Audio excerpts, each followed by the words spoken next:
You know, nothing makes me want to go outside and paint and draw more than springtime. Trees are leafing out beautifully now. We got a lot of rich, deep greens. It's time you want to be outside before it gets too hot and the mosquitoes start taking over.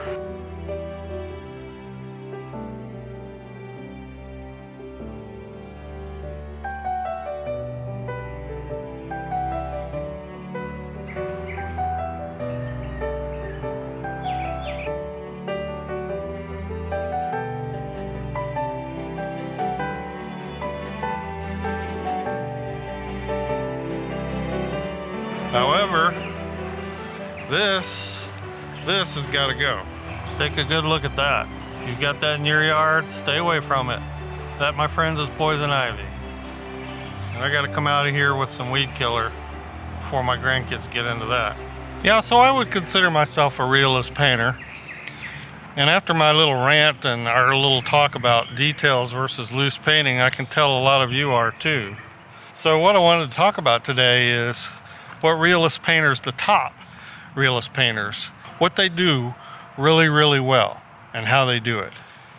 And I've come up with 5 things. These are my 5, they're not anybody else's 5. It's not printed in a textbook somewhere. These are 5 things I think that the best realist painters do very, very well.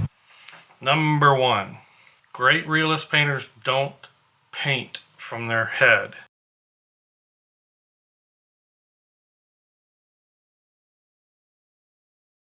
There's a myth among beginners, I think, that really great artists just know how to draw and paint anything. Really good realist painters gather a lot of reference. A lot. Very few realist painters out there that paint from or draw from their head. And if they do, it's because they have years and years of experience. And it's because it's a subject they're very, very familiar with. They still usually only do it for sketching practice. They usually don't do it for finished pieces. So if you really want to improve at being a realist, gather a lot of reference. And it doesn't even have to be the exact view of what it is you're going to draw or paint. It can just be various views, various lighting conditions. Take pictures of the scene, take it from varying angles. Maybe if it's nearby and you have access to it easily, maybe even take pictures at different times of the day. Now I know you're saying, oh man, Steve, this is a lot of trouble to go to. Okay, I'm only talking about the best habits here. I know there are a lot of you out there that are leisure time painters and you just want to be a little better than you are, or you just want to be good enough to enjoy what you're doing. That is totally fine. I also know though that there's a lot of you that increase your enjoyment by trying to hit that next level. So I hope you look at these suggestions and hints that I'm getting you as just ways, little things you can do, just even a little of each of these things to help take you to the next step. One little notch. Number 2, and this goes hand in hand with number 1, really good realists spend a lot of time studying and trying to understand the subject.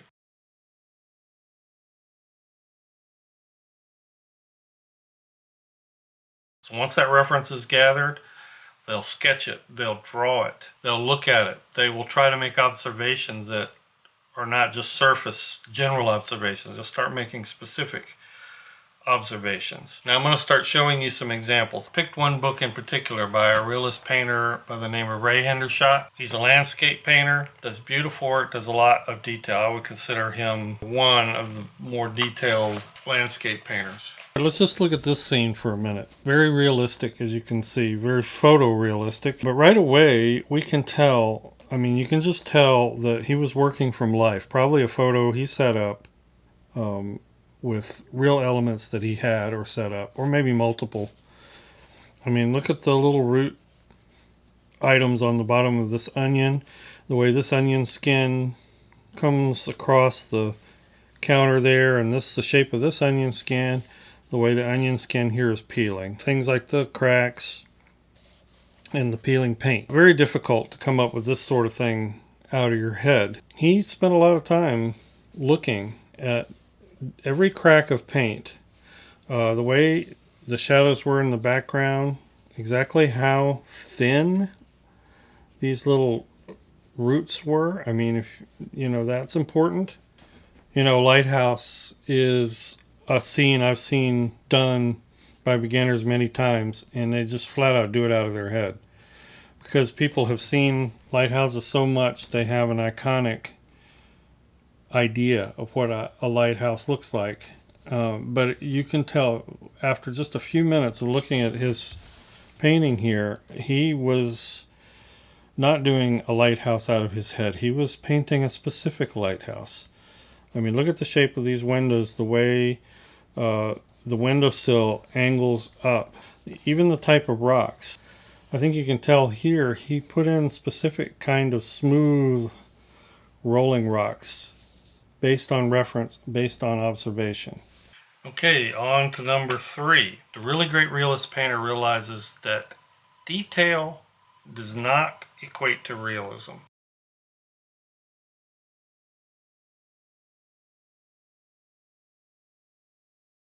If you want to make something more realistic, you don't just keep adding more detail. Now, most realistic things are very detailed, obviously. But all the detail has purpose, and it's usually rendered for perception. Realists are masters at suggesting detail. Now, this is not necessarily just about leaving something out, although that may play into it. You don't see every detail that you know is there, but you learn ways to suggest it. I don't know how many of you have worked in programs like Photoshop or really any kind of photo editor, but there's usually a tool in most photo editing software called sharpening that allows you to take a photo that might be a little bit soft on focus and really sharpen it up. If you've ever done this, you may know what over sharpening is. And over sharpening takes and just sort of adds a harsh outline to everything. And some painters, in the attempt to be more realistic or think they're being more realistic, over render everything with sharp, crisp lines. Just has this over rendered, over processed look. Don't equate detail with realism. Again, let's look at some of Ray Hendershot's stuff, and I'll point out a couple examples. So when you equate detail with realism, you're really kind of missing the point. And there is a lot of detail in this scene if you look at it, but you'll see that it's not over rendered, and there's a lot of suggested detail, and this is really important.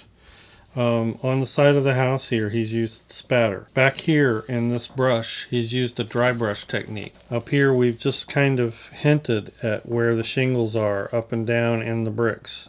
There's enough detail, but it's not over rendered. The way expert realists handle detail is perceived detail. What would the human eye standing in this scene, viewing this scene for real, what would they actually perceive?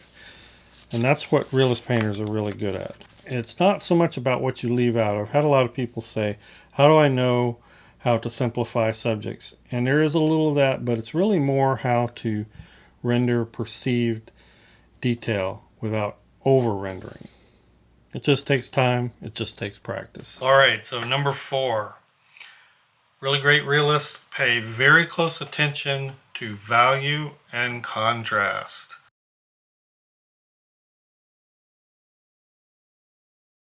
This also, to me, is classified as a beginner mistake. A common beginner mistake is there's not enough contrast in a piece, or not enough attention is being paid to the range of values, from the hottest highlight down to the deepest shadow. This right here, I think, is probably one of the things that will set your work apart. Which takes me back to point number 2.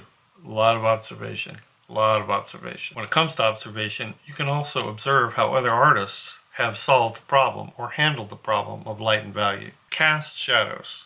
This, again, is probably one of the chief ways of setting your work apart, is including cast shadows.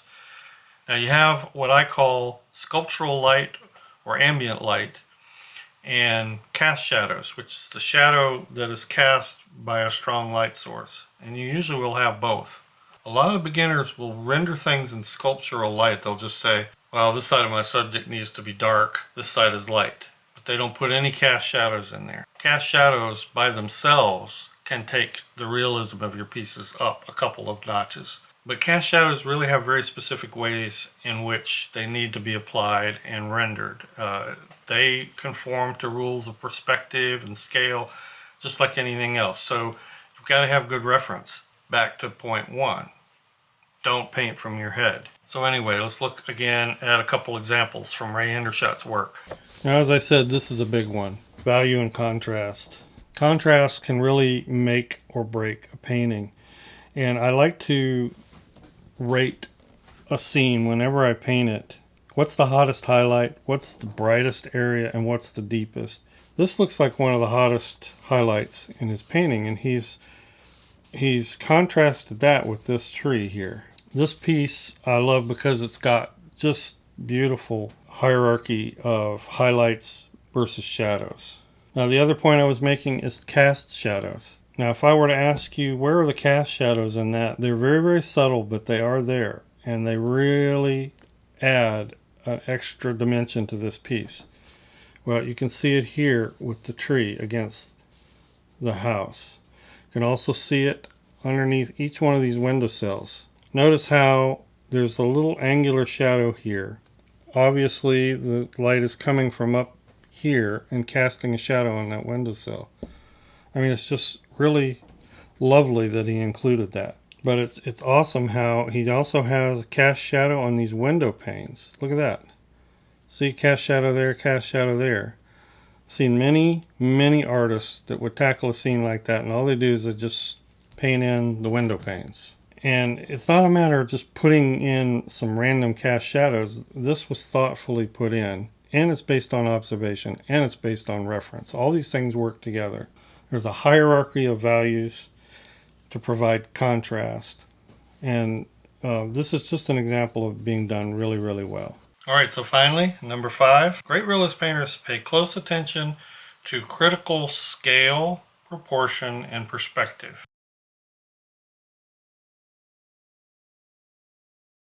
Scale is very overlooked, and that's just basically how large is this in relation to that normally. And that's also proportion. I mean, you know, we think of proportion in terms of like human anatomy and face. In landscape, I tend to put it more in the terms of scale. Saw a really good painter the other day doing a really nice barn, but he had these little bitty tiny trees that looked like shrubs. All of a sudden, the whole beautiful rendering job he was doing was kind of blown because the scale didn't quite work. It looked like something out of, you know, the miniatures in Mr. Rogers' Neighborhood. You know what I'm saying? Again, we're talking about observation mostly. This doesn't have to be a highly technical thing. You can just look at a scene and say the width of that barn is generally how many door widths or whatever unit of measure you want to use. Perspective. Perspective, I know, is difficult, but it's a detail that great realist painters pay attention to. It's looking at something and saying, you know, I got to be careful when I'm drawing this. If I make that door too small or that window too big, it's going to look like a cartoon. Cartoons and cartoonists are always distorting things like proportion and scale. So that's why things cannot really look very realistic. And one more time, let's go back to Ray Hendershot's work and I'll just point out a couple things. It's hard to overstate how masterful this piece is. You say, well, that's just simple 2 buildings and no big deal. Yeah, but he's got this building subordinate in scale to that. He's got the scale such that you obviously are taken through the scene in perspective. Perspective on this building is perfect. The scale of this building is perfect, and the scale of the trees. I mean, you can just tell it's a clue that your eye may not even be able to define, but it's a clue that your eye picks up on along with the size of this building and says, ah, that's farther away. That's farther away, and that is all due to scale and proportion. This is a mistake I see made a lot. And notice he spent a lot of time detailing these stones, and it works here. I mean, if you're standing in front of this scene for real, your eye will probably pick up on most of that stone detail because they're very pronounced. But those stones are particular size in relation to the window. I have seen bricks and stone rendered too large many, many times. I can't tell you how many times I've seen that. One of the things that you do usually is just get a rating of you know, here's my window. How many stones can you get beside that window? It's a question of scale, and it's a question of proportion. Another really great example of scale and proportion, going all the way back to these trees back here. And it's just a mistake that I see all the time. Somebody would render the scene, and this goes to my value point, and they might render these trees too dark and too big. Actually, they're farther away than that. What you need to know is how big they are in relation to the house. And going back to my first point, how do you do that? Really accurate reference. It's done some great suggesting of detail here. Now we see this building in smaller scale, so we wouldn't see every stone, but we see enough here and there to know that there's a lot of stone detail. And then he just spatters in some of the details in this. So this is the book I've been looking at. I'll include it down in the video description if you're at all interested. But I mainly just wanted to take you through the work of someone I consider a master detailist and realist at Ray Hendershot, and just show you how these elements work together. All right, so thanks everyone. I hope that was a help. I hope that gave you some things to think about for you aspiring realists out there. Yeah, I appreciate you watching. We'll see you in the next video.